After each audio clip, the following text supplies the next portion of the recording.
This video is sponsored by Audible, home to the widest selection of digital audiobooks, including bestsellers, new releases, exclusives, and much more. In Batman v Superman, Bruce Wayne witnesses the destruction caused in Man of Steel and makes the decision to take down Superman before he wipes out all of humanity. And while that logic sounds good on paper, it's a lot more complicated and nuanced than you might think. And maybe, just maybe, Batman is wrong.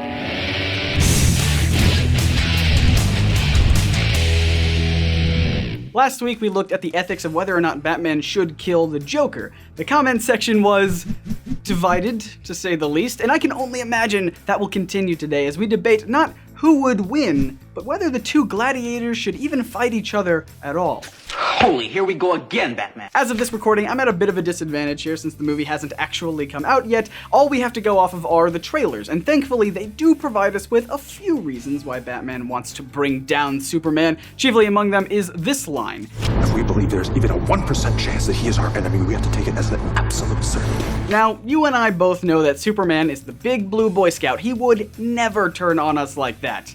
But for the sake of this video, let's put all of our presuppositions of Superman aside and attempt to tackle this from Batfleck's perspective. All you see is an immensely powerful being who has shown literally unbelievable and possibly unlimited power. You don't know his weaknesses, you're unsure if he even has any, to the point of questioning whether or not he can even bleed. Tell me, do you bleed?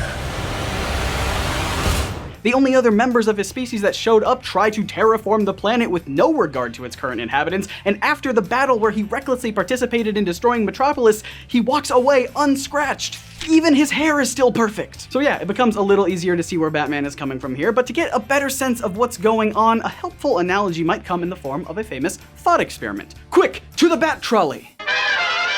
There's a famous thought experiment that you may have heard of called the trolley problem. It goes like this. There's a runaway trolley speeding down a track about to hit 5 people who, for whatever reason, can't move out of the way. They will definitely die if the trolley continues towards them. However, you being the observer of this scene, are standing next to a lever. If you pull that lever, the trolley will switch onto a new set of tracks and spare the lives of the 5 people.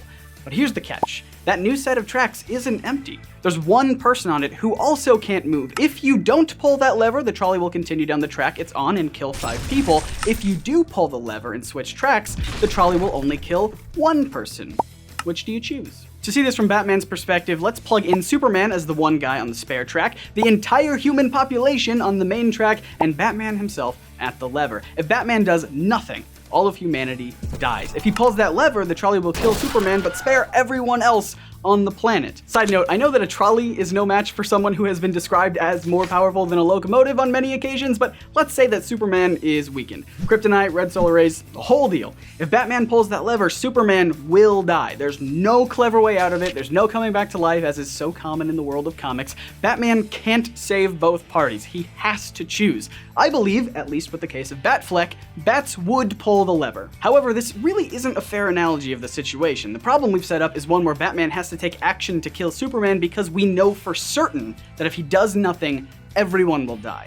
But in the real world, at least in the world established by Batman v Superman, we don't know for sure that Superman will turn against the human race. If Batman decides to do nothing to stop Supes, then it's possible he could never end up turning evil and go on to do great things for the planet. To alter the trolley problem again, it would be as if the trolley is speeding down a track that's obscured by fog. Batman suspects that there is the possibility that hidden by the fog is every other person on the planet, which I know is a bit weird, but just go with me here. Batman has the lever and could easily cause the trolley to switch to the second track where he clearly sees Superman, once again tied down and weakened. So, does he do nothing and risk the trolley potentially killing every human being on the planet? Or does he switch the track fully knowing that he will kill Superman in the process? In Batman v Superman, it looks like he'll pull that lever. Even though this is already confusing enough, this example still isn't an accurate representation of what Batman is going through, but it's a good foundation to start on. In the scenario we've set up, all Batman has to do is pull a lever.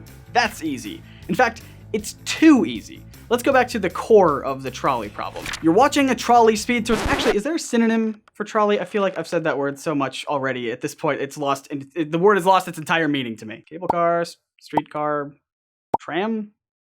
Is tram something? let's say tram. Okay, so you're watching a tram speed towards a group of 5 people, but instead of a lever that switches the tram to a second track with one person on it, you're standing next to that other person. And you know that if you push that person in front of the tram, they will die, but their weight would slow down the tram enough not to hit any of the other people in the group. Actually, you know what? I'm sick of tram now too. So, do you push that person? You're still trading 1 life for 5. It's the same equation both times, but neurologist David Eagleman points out that you're actually using completely different regions in your brain for both cases. In the first scenario, where all you have to do is pull a lever, you're using parts of your brain that are used to solve logical problems. 5 is greater than 1, so pull that lever, Crunk. But in the second scenario, where you have to physically push a person in front of the trolley to their death, you're now activating regions involved with emotion. And those 2 brain systems fight each other to try to figure out what you should do. Your rationality says, obviously 1 death is better than 5, but your emotional side argues, I don't want to kill somebody. And this arguing also incorporates positive duties, aka the responsibility to help people, versus negative duties, aka the responsibility to not harm people, that we've talked about before in our Spider-Man video about power and responsibility. Pulling a lever is just too impersonal. Instead of interacting with a human being directly, you're further removing yourself from the situation. And this is a problem we face today with modern warfare, where taking human lives can be represented in incredibly abstract ways. Pixels on screens and pushes of buttons make drone strikes and cyber attacks become more like video games. Similarly, a man by the name of Roger Fisher believed nuclear launch codes to be too accessible to the President of the United States, who could decide to kill millions of lives with an impersonal and unemotional command.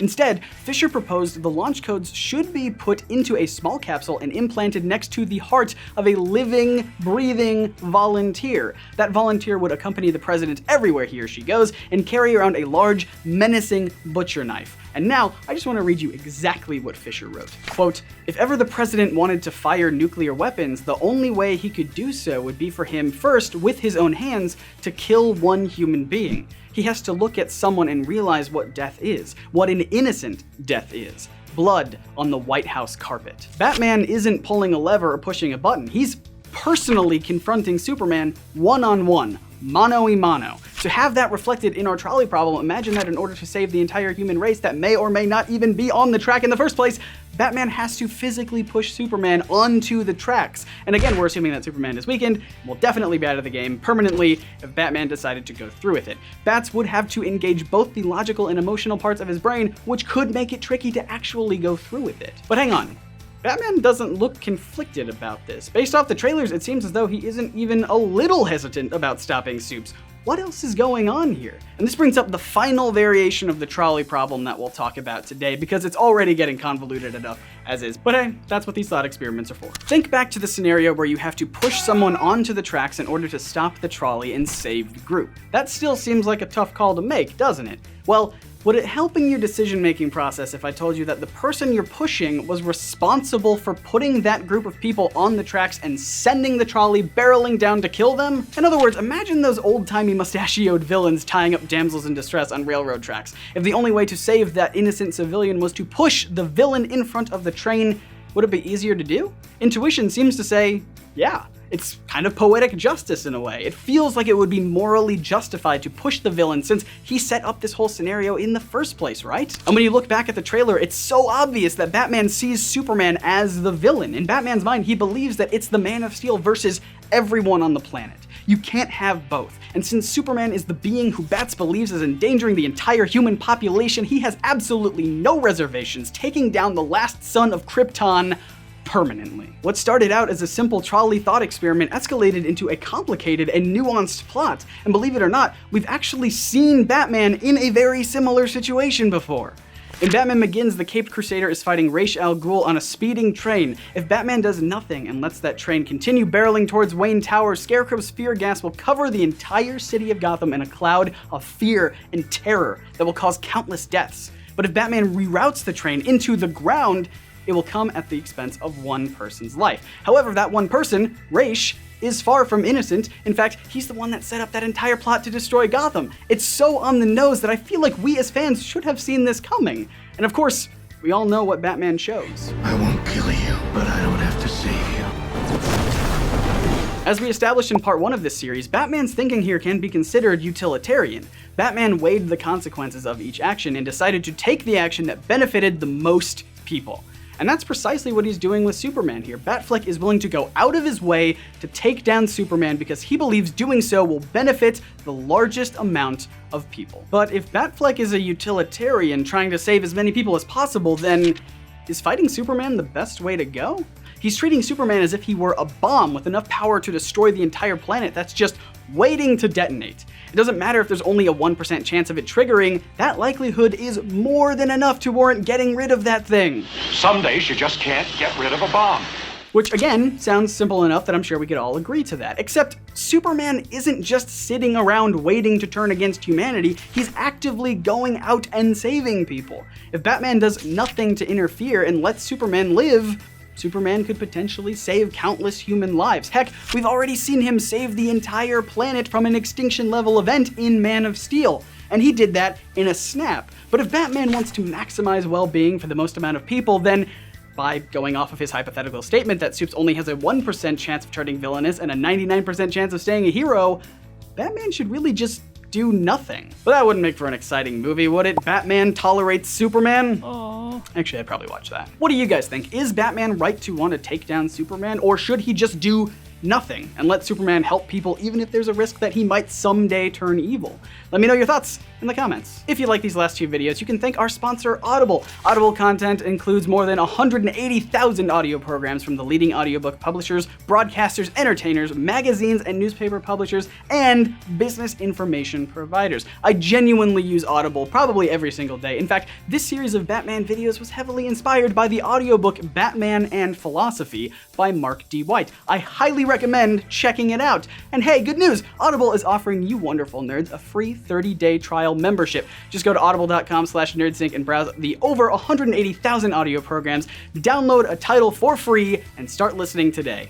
It's that easy. If you missed last week's video exploring whether or not Batman should kill Joker, click right here to watch it, and a playlist of our videos about comic book philosophy. If you want more videos about Batman versus Superman, you are in luck. We've got an entire playlist of videos about the Dark Knight and the Man of Steel, plus a little bit of Lex Luthor, a little bit of Wonder Woman. Click right here to binge watch them all just in time for the movie. The links are also in the description below. And make sure you hit that big sexy subscribe button so you don't miss out on all the new videos we make for you every week that explore the history, science, art, and philosophy behind your favorite comic book superheroes. My name is Scott, reminding you to read between the panels and grow smarter through comics. See ya.